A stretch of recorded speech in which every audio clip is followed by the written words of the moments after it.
وهنا الشيخ سلطان السامي عضو المجلس السياسي، هنا نلتقي بك وأهلا وسهلا فيك يا شيخ. يا أهلا وسهلا ومرحبا. ماذا تقول بمناسبة افتتاح مطاعم الشيباني في هذا الوقت؟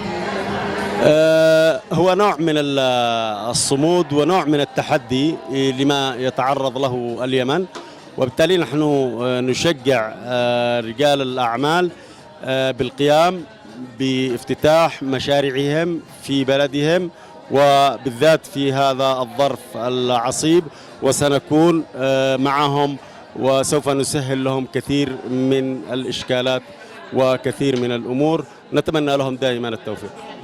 افتتاح العديد من المشاريع، نحن في خلال الفترات الماضية غطينا مجموعة كبيرة من المشاريع التي تم افتتاحها ورغم الظروف، يعني ماذا تمثل هذه الرسالة؟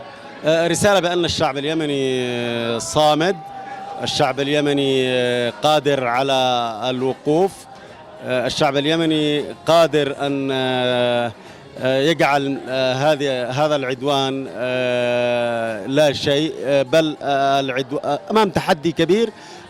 شعبنا قادر على أن تستمر الحياة الطبيعية وفي أشد الظروف.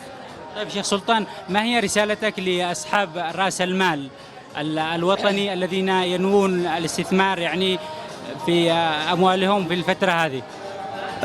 أنا أدعو كل رجال المال والأعمال بالذات الذين خرجوا خارج البلد أن يعودوا إلى بلدهم وأن يستثمروا، وأن يكون موقفهم من موقف شعبهم موقف تحدي، موقف صمود، وستكون لهم هناك تسهيلات كثيرة بإذن الله تعالى.